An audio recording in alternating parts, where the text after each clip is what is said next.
આપણા દેશમાં 4 ધર્મો છે તે ઉદ્ભવ્યા છે. એમાં એક ધર્મ છે સનાતન હિન્દુ ધર્મ, બીજો ધર્મ છે જૈન ધર્મ, ત્રીજો બૌદ્ધ ધર્મ અને ચોથો શીખ ધર્મ. આ બધા ધર્મો પોતપોતાનું તત્વચિંતન અને પોતપોતાના કેટલાક ક્રિયાકાંડો, કર્મકાંડો, પર્વો અને ઉત્સવો સાથે આપણા દેશની અંદર બરાબર ઉજવાઈ રહ્યા છે. જેમ હિન્દુ ધર્મની અંદર અનેક પ્રકારના ઉત્સવો છે, રામને લગતા, કૃષ્ણને લગતા, શિવને લગતા, દેવીઓને લગતા. એવી રીતે જૈન ધર્મમાં પણ કેટલાક ઉત્સવો છે. બધા ધર્મોમાં એકાદ પર્વ છે તે સર્વાધિક મહત્વનું મનાય છે. જેમ કે હિન્દુ સનાતન ધર્મમાં શ્રાવણ મહિનો છે તે ભક્તિભાવ માટે અને ધર્મના પાલન, સાધના, ઉપાસના માટે સર્વશ્રેષ્ઠ મનાયો છે. એ જ રીતે ઇસ્લામમાં રમજાન માસ, તો જૈનોમાં આ પર્યુષણનો માસ છે તે બહુ જ મહત્વનો માનવામાં આવ્યો છે. અનેક પ્રકારના પર્વો જૈન ધર્મો પણ ઉજવે છે, પણ એ બધા પર્વોમાં પર્વનો અધિરાજ, એનો સૌથી મોટો શ્રેષ્ઠ જો કોઈ પર્વ એ લોકો ગણતા હોય તો તે પર્યુષણ પર્વને ગણે છે. આ પર્યુષણ પર્વ જે છે તે સંજ્ઞા જ સૂચવે છે તેમ અન્વેષણની પ્રક્રિયા છે.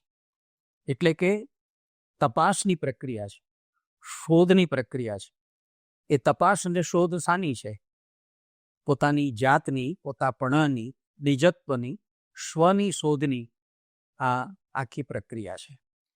એટલે દૈનંદિન જીવનમાં જૈનો, એમાં શ્રાવકો હોય કે શ્રેષ્ઠીઓ હોય, સાધુઓ હોય કે મુનિઓ હોય, એ બધા જ અમુક પ્રકારના વ્રતો અને અનુષ્ઠાનોનું જેમ પાલન કરે છે, તેમ આ પર્યુષણ પર્વ નિમિત્તે આ બધા જ સમગ્ર જૈન સમુદાય, પછી એમાં સામાન્ય ગૃહસ્થી હોય તો તે પણ, સાધુ અને સંતો હોય તો તે પણ, શ્રેષ્ઠીઓ અને શ્રાવકો હોય તો તે પણ, બધા જ આ પ્રકારના ખાસ એવા ધર્મ અને અધ્યાત્મ તરફ લઈ જનારા કાર્યક્રમો છે તેનું ઉત્તમ રીતે પાલન કરે છે.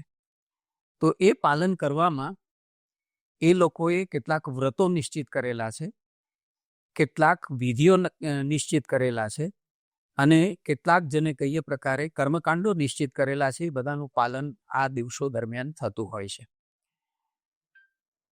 જૈનોમાં શ્રાવકો માટે, ગૃહસ્થીઓ માટે 4 વ્રતનું નિરૂપણ છે, પણ સાધુઓ માટે, મુનિઓ માટે, ઉપાધ્યાયો માટે 12 વ્રતોનું નિરૂપણ છે.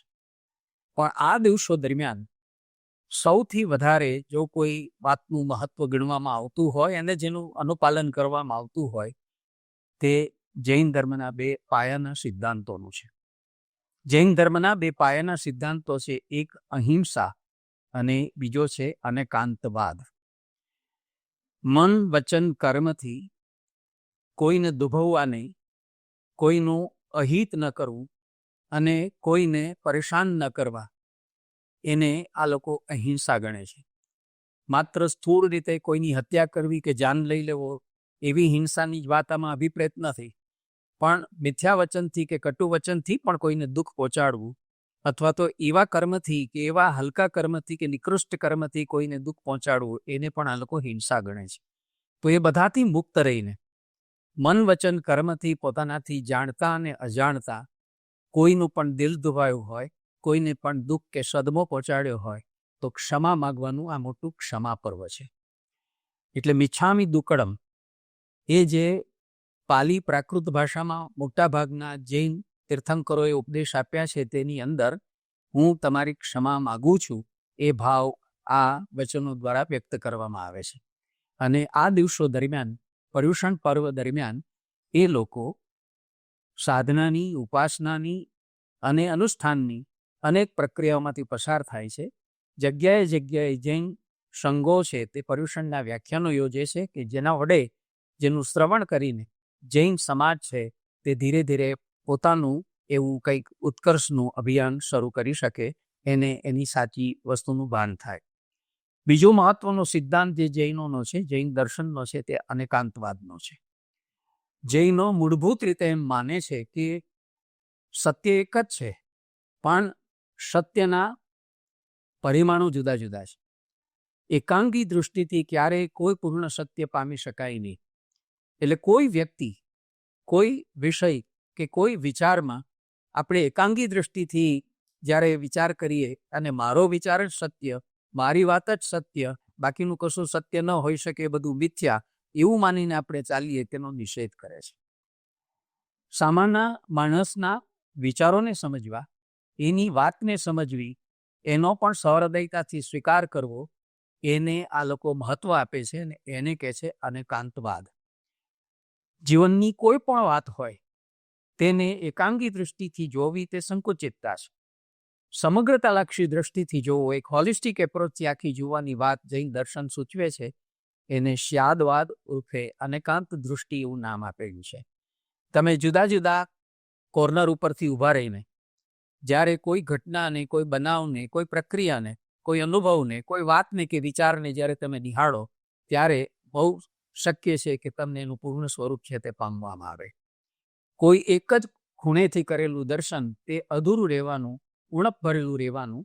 એટલે કારણ એ છે કે વાસ્તવ એ કોણ જોઈ રહ્યું છે, કેટલા અંતરથી જોઈ રહ્યું છે, કેવી દૃષ્ટિથી જોઈ રહ્યું છે અને એની સાથે સાથે કેવા ભાવથી જોઈ રહ્યું છે, એ અનુસાર હંમેશા અર્થ ધારણ કરવું છે. તો જીવનની વાસ્તવિકતાને પૂરેપૂરી સમજવી હોય, અધ્યાત્મની વાસ્તવિકતાને પૂરેપૂરી સમજવી હોય, તો આ રીતે આવો પરિપ્રેક્ષ જે હોલિસ્ટિક એપ્રોચ જેવો હોય, સર્વાંગી હોય, અનેકાંતવાદી હોય અને જેમાં બધા જ વિચારો અને બધા જ ખ્યાલોનો સમન્વય હોય, એવો અનેકાંત છે, તે સ્વીકારીને ચાલવું. તો આ પર્યુષણના પર્વ નિમિત્તે આ બે સિદ્ધાંતો છે તેનું સર્વશ્રેષ્ઠ રીતે પાલન થાય એવો પ્રયત્ન જૈન સમાજ છે તે કરતો હોય છે. અને એની સાથે વ્રત છે, ઉપવાસ છે, દર્શનની પ્રવૃત્તિ છે, શ્રવણની પ્રવૃત્તિ છે, પૂજાની અને અર્ચનની પ્રવૃત્તિ છે, અને એની સાથે સાથે દાસભક્તિ જેવી અનન્યતાની કે શરણાગતિની પણ આખી જે વાત છે તે આ દિવસો દરમિયાન લોકો એક વિધિપૂર્વક કરતા રહે છે. અને એટલે પર્યુષણ પર્વનું એક પર્વતાધિરાજ એટલે પર્વાધિરાજ, જેને આપણે કહીએ પર્વોમાં પણ અધિરાજ, સર્વશ્રેષ્ઠ એવું સ્વરૂપ માનવામાં આવ્યું છે અને એનો ઘણો મોટો મહિમા છે.